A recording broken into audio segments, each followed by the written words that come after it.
हकलाना और तुतलाना अपने आप में एक बहुत बड़ी समस्या है।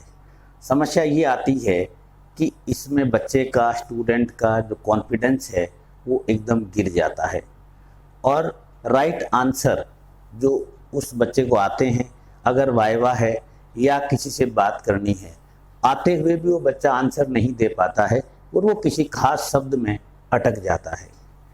और इसका रिजल्ट ये होता है कि बच्चा धीरे धीरे अपने आप को वीक समझने लगता है या वो एक बड़ी परेशानी फील करता है। और इसको यहाँ तक देखा गया है कि बच्चे का जो रिजल्ट हम सामने देखते हैं कि बच्चा कॉपी में बहुत अच्छा काम कर रहा है, बट जब उसको प्रेजेंट करने की बारी आती है तो उसकी परफॉर्मेंस लो हो जाती है। इवन आपको हाव भाव भी बच्चे के बदलते हुए नजर आने लगते हैं उस समय जब उसको ये फील होने लगता है कि मैं अटकता हूँ या मेरे अंदर ये प्रॉब्लम आ गई है। और दूसरी बात कि जब बच्चे से हम एज ए स्टूडेंट हैं या हमारे सामने बच्चा बैठा है या हम अभिभावक हैं, माँ बाप हैं, और हमारे सामने जब बच्चे की वो आवाज़ जो हमें सुनती है, जैसे ग ग ग या कुछ शब्द रिपीट हो रहे हैं, तो हमें एक अच्छा सा आवाज़ फील नहीं होती और पेरेंट्स और टीचर सोचते हैं कि क्या करें। और उस समय जब बच्चा परेशानी में है, बच्चा शब्द को सही तरीके से बोल नहीं रहा है, तो एक अलग सी फीलिंग आती है, हमें एक अलग सी एक उठती है कि यार करें क्या इसका। हमने इधर उधर पता करते हैं, डॉक्टर से पूछते हैं, तो ज़्यादातर लोग कहते हैं कि इसका कोई इलाज नहीं है, बट इलाज है, इलाज है। जी हाँ, नमस्कार, मैं doctor Praveen Mohil, NLP practitioner and study wellness expert, आपसे रूबरू हूँ एक इम्पोर्टेंट टॉपिक के साथ। और इस टॉपिक में हम समझेंगे कि ये हकलाना और तुतलाना क्या है, दोनों में अंतर क्या है और इसके किस हद तक हमें नुकसान हो सकते हैं और क्या उपचार हो सकते हैं एनएलपी के द्वारा। और साथ में मैं ये भी शेयर करूँगा कि कौन कौन सी छोटी छोटी टिप्स हैं जो अपना करके और हम इस एक छोटी सी डिसऑर्डर है इससे हम बाहर निकल सकते हैं। तो सबसे पहले हम समझते हैं, यहाँ पे दो चीजें आपके सामने आएंगी, एक है हकलाना जिसको बोलते हैं स्टैमरिंग, और एक है तुतलाना जिसको बोलते हैं लीस्प। हकलाना और तुतलाने में फर्क है। तुतलाने में क्या है कि बच्चा उच्चारण जो है वो गलत करता है, जैसे रोटी को लोटी बोलेगा, यानी कि एक अक्षर जो है, एक स्पेल है, वो दूसरे से बदल जाता है। और ये छोटे बच्चों में जब ये चीज देखते हैं तो हमें कई बार अच्छी भी लगती है कि बच्चे तुतला के बोलते हैं, कितने प्यारे प्यारे। वास्तव में ये चीज एक सामान्य होती है काफी हद तक और बाद में धीरे धीरे ठीक हो जाती है। बट जो हकलाना जो है, हकलाना उसको कहते हैं स्टैमरिंग, और स्टटरिंग भी कहते हैं इसको। स्टैमरिंग में क्या कि एक वर्ड जब हम बोलते हैं, जैसे हमने बोला विज्ञान, तो विज्ञान में वी जो है वो या तो निकलेगा नहीं या वी बहुत लंबा चला जाएगा, या फिर उसको बोलने से पहले एक गैप लेना पड़ेगा, जैसे विज्ञान ऐसे। तो वहां पर बच्चे को दिक्कत आती है, इंसान को दिक्कत आती है। तो वहां पर वर्ड की स्पेलिंग जो है या रिपीट हो जाएगी, जैसे मैं कहूं दिनेश तो दी नेश ऐसे। और मैं जो आज आपसे रूबरू हूं, एक ऐसे इंसान को मैं जानता हूं, पर्सनली जानता हूं, जिसके साथ ये प्रॉब्लम थी और उसने ठीक भी की। उसका रेफरेंस भी मैं साथ के साथ रखूंगा।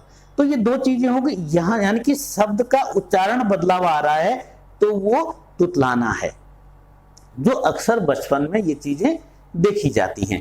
और बड़े होने के बाद कुछ शब्द होते हैं जिसमें हम लोग उनको इनकार भी कर देते हैं। बट जो हकलाने की जो प्रॉब्लम है, हकलाने की एक समस्या है, ये एक सिचुएशन है, बेसिकली ये एक सिचुएशन है। और इसका जो मैकेनिज्म है वो जान लेते हैं कि इसका मैकेनिज्म क्या है। कि जैसे बच्चा बड़ा हो रहा होता है, ये मोटे तौर पे, वैसे तो ये उम्र के किसी भी समय एंटर कर सकती है, यानी कि हमारे अंदर ही होती है, वो कभी भी जाग सकती है। बट ज्यादातर केस में देखा गया है, एक एनएलपी प्रैक्टिशनर होने के नाते, एक स्टडी वेलनेस एक्सपर्ट होने के नाते, ये देखा गया है कि जनरली 8, 9, 10, 11, यानी कि जो ये ये जो एज ग्रुप होती है हमारी 8 साल, 9 साल, 10 साल, 11 साल, 12 साल, यानी कि मोटे तौर पे 8वीं से 10वीं क्लास के इर्द गिर्द ये चीज़ें ये जनरेट होती हैं। इसमें क्या है कि जो मेरे, यानी कि मैं अपने आप को बच्चा मान रहा हूं, अपने आप को मानते हुए जो मेरे आसपास में कुछ ऐसे लोग हैं जिनसे मैं बहुत प्रभावित हूं। पहला, जिनसे मैं यानी कि ऐसी कोई चीज है जिससे मैं प्रभावित हूं अच्छे से, वो मेरे को अच्छे लगते हैं, मैंने उनकी मन ही मन नकल करनी शुरू कर दी, या फिर कोई ऐसी घटना हो गई, कोई ऐसा इवेंट जिससे बच्चे को किसी चीज के लिए डरा दिया गया, या यानी कि एक एटमॉस्फेयर में एक बदलाव आता है। ये बदलाव जाने भी आता है और अनजाने भी आता है, यानी कि जाने अनजाने ये बदलाव आता है, और ज्यादातर केस में ये पता ही नहीं चलता कि बदलाव कब आ जाता है, और ये तब मालूम चलता है जब हम शब्दों के साथ हमारा स्टैमरिंग शुरू हो जाती है और हमें एक पहचान मिल जाती है कि वो व्यक्ति हकलाता है, वो स्टैमर है। अब इसका नुकसान देखिए, कितने सारे नुकसान हैं कि जब ऐसे में बच्चे को मन में ये है कि मैं पूरा उच्चारण नहीं कर पाता, मैं अटक रहा हूं, तो बच्चा क्या करता है, अपने आप को पीछे ले लेता है, कम बोलना शुरू कर देता है। और जब बच्चा कम बोलने लगता है तो आसपास के लोग उसको अलग अलग नजरिए से देखने लगते हैं।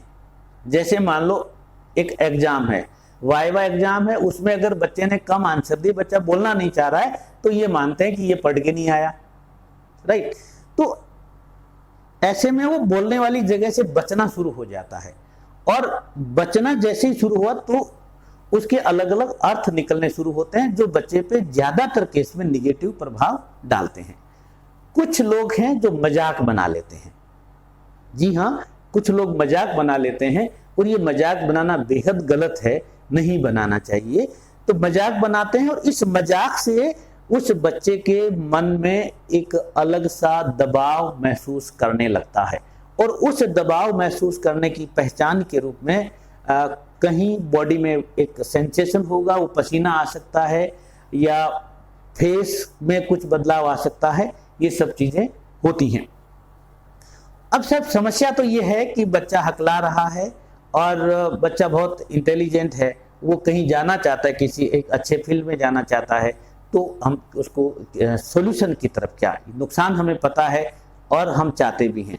तो उपचार के रूप में इसका उपचार एलोपैथी में मैंने ट्राई किया, मैंने देखा कि एलोपैथी में नहीं बताया जाता, और भी बहुत सी जगह नहीं बताया जाता, और कुछ जगह बताया भी जाता है।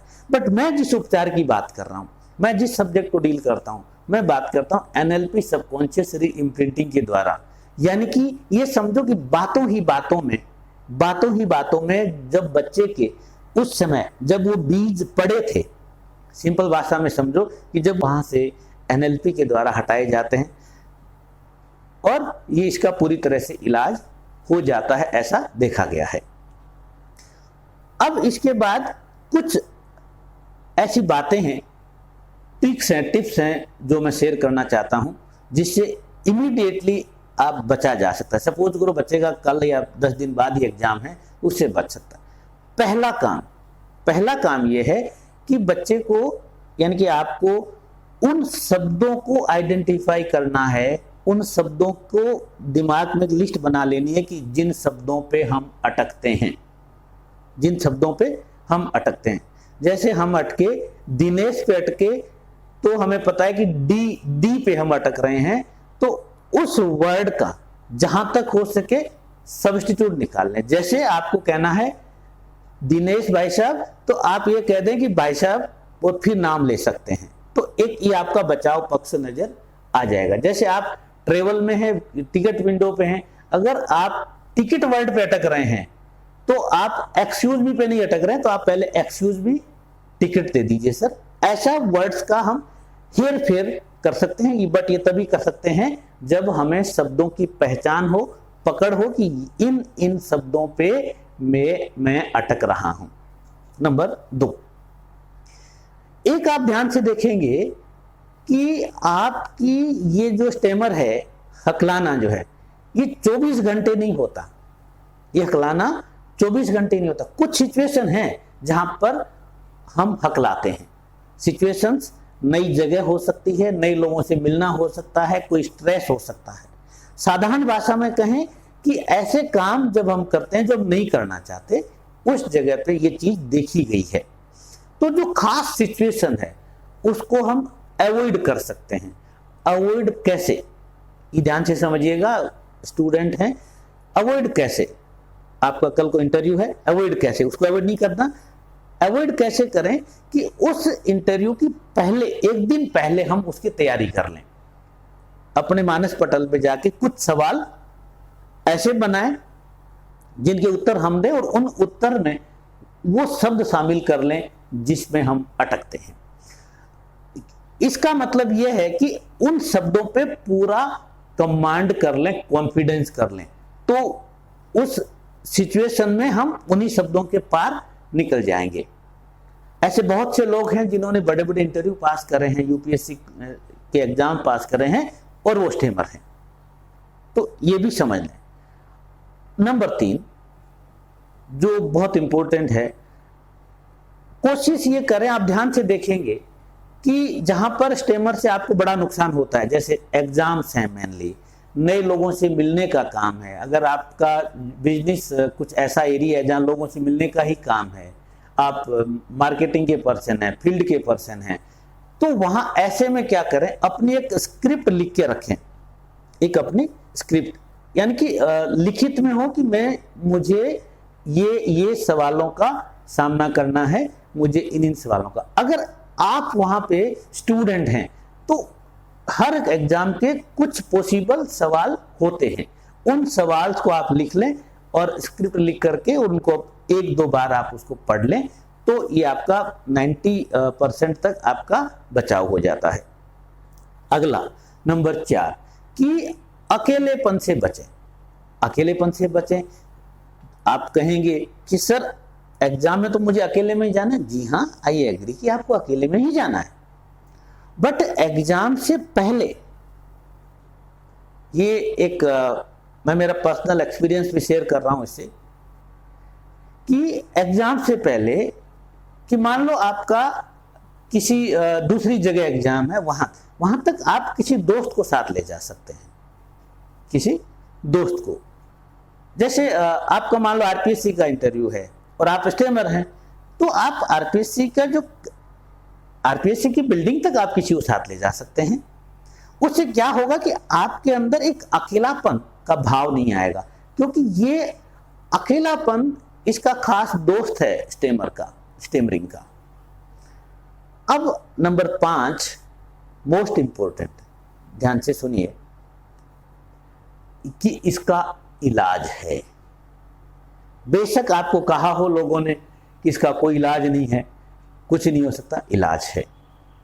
और आप चाहते हैं और आपने ये वीडियो पूरा देखा है, तो इस वीडियो के डिस्क्रिप्शन बॉक्स में एक ईमेल आईडी दी हुई है, उस पर आप मेल कर सकते हैं, आपको सहायता मिलेगी। और इस वीडियो के जो कमेंट बॉक्स में आप कमेंट कर सकते हैं, जहां पर आपको इसके रिगार्डिंग पूरी मदद मिलेगी। हाँ, अगर ये वीडियो आपको अच्छा लगा हो तो आप इसको लाइक कर दें और शेयर कर दें, और आप चाहते हैं कि किसी व्यक्ति को या किसी स्टूडेंट को इस वीडियो की जरूरत है, तो आप वहां तक पहुंचा दें। Thank you very much.